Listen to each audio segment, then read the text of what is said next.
El libro del profeta Jeremías.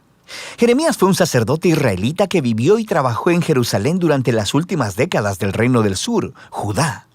Él fue llamado como profeta para advertir a Israel de las severas consecuencias de romper su pacto con Dios a través de su idolatría e injusticia. Él incluso predijo que el imperio de Babilonia vendría como el siervo de Dios para traer este juicio sobre Israel, destruyendo a Jerusalén, llevando al pueblo al exilio. Y tristemente sus palabras se hicieron realidad. Jeremías vivió el asedio y la destrucción de Jerusalén y fue testigo personal del exilio. Ahora, este libro surgió de una manera muy interesante. El capítulo 36 nos dice que después de que Jeremías tenía 20 años predicando en Jerusalén, Dios lo llamó a reunir todos sus sermones, poemas y ensayos y a escribirlos. Lo cual Jeremías hizo empleando a un escriba llamado Baruch, quien escribió y compiló todo este material en un rollo. Ahora, Baruch también reunió muchas historias acerca de Jeremías y luego unió todas las piezas. Así que esta es la razón por la que el libro se lee como una antología, como una colección de colecciones. Todo ha sido ordenado para presentar a este profeta como un mensajero de la justicia y de la gracia de Dios. Así que el libro comienza con Dios llamando a Jeremías a ser un profeta, y se le da una doble vocación.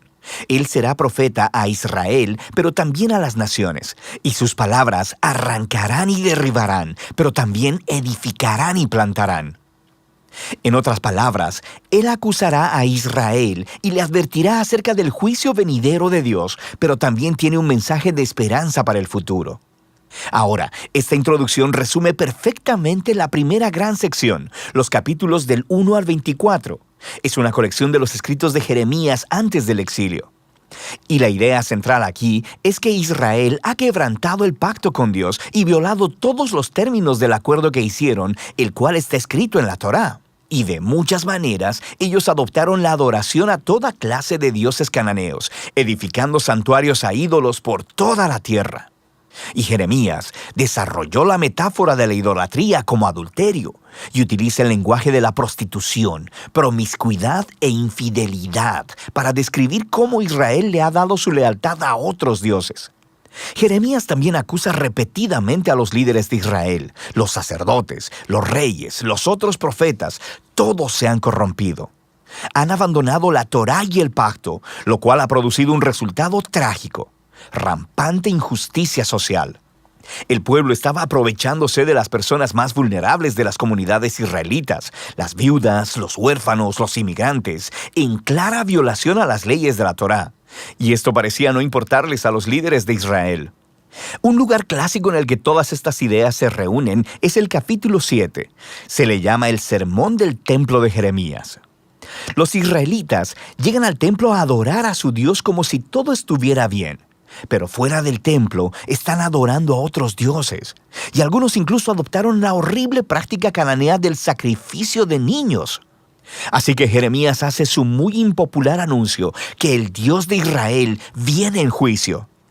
Él destruirá su propio templo y castigará a Israel enviando a un enemigo del norte.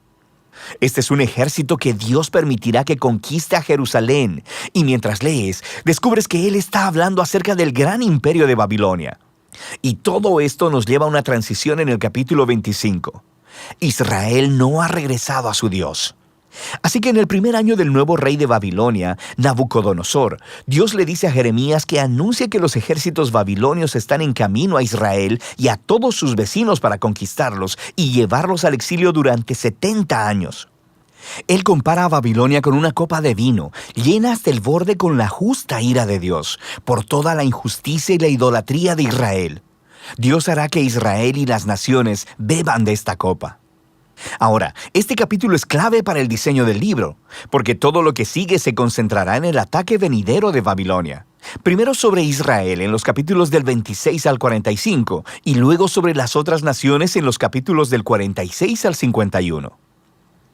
La sección acerca de Israel primero contenía historias de cómo Jeremías rogaba a Israel arrepentirse, cómo les advertía hasta el último minuto, pero los líderes de Israel continúan rechazándolo. La sección concluye con una gran colección de historias acerca de cómo Jerusalén estaba siendo asediada y eventualmente destruida por Babilonia. y acerca de cómo Jeremías fue perseguido durante todo este tiempo y eventualmente secuestrado y llevado a Egipto en contra de su voluntad por un grupo de rebeldes israelitas. Ahora, justo aquí en el centro, en medio de todas estas oscuras historias de desastre y juicio, tenemos una colección de los mensajes de Jeremías para el futuro de Israel. Él retoma la predicción de Moisés, que después de que Israel hubiera quebrantado el pacto y llevado al exilio, lee Deuteronomio 30, Dios no abandonaría a su pueblo. Más bien, Él renovaría su pacto con ellos y transformaría sus corazones. Jeremías desarrolla esta promesa y dice que Dios un día escribiría las leyes de la Torá, no en piedra, sino en los corazones de su pueblo. Él sanará su rebelión para que ellos puedan un día verdaderamente amarlo y seguirlo completamente. Así que un día Israel regresará de vuelta a la tierra y el Mesías del linaje de David vendrá. Y en ese momento todas las naciones reconocerán al Dios de Israel como el Dios verdadero. Así que estos capítulos están mostrando que a pesar de la apostasía de Israel, Dios no permitirá que el pecado de Israel tenga la última palabra. Más bien, su propia fidelidad traerá el cumplimiento de sus promesas a pesar de todo. Después de esto encontramos una gran colección de poemas acerca de cómo Dios usará a Babilonia para juzgar a las naciones alrededor de Israel. Egipto, Filistea, Moab, Edom, Amón, Damasco, Hazor. Pero luego, sorprendentemente, los poemas más largos se reservan para el final y son acerca del juicio venidero de Dios sobre Babilonia misma. Así que aunque Dios utilizó a esta nación para ejecutar su justicia, Dios no aprueba su violencia e idolatría. Así que Babilonia también estará bajo el estándar de la justicia de Dios. De manera que Jeremías denuncia también el orgullo y la injusticia de esta nación. Ahora, en estos poemas Babilonia es enorme y nos recuerda la imagen de Babilonia atrás en el capítulo 11 de Génesis. Babilonia se ha convertido en la nación rebelde arquetípica. En su glorificación de la prosperidad y la guerra, Dios entregará a esta nación a su propia destrucción. El libro concluye con una historia tomada del final del libro de Segunda de Reyes.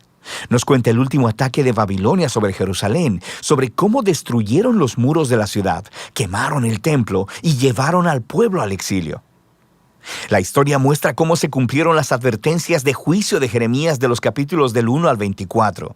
Pero luego, el capítulo termina con una breve historia acerca del rey israelita cautivo, Joaquín, el heredero del linaje de David.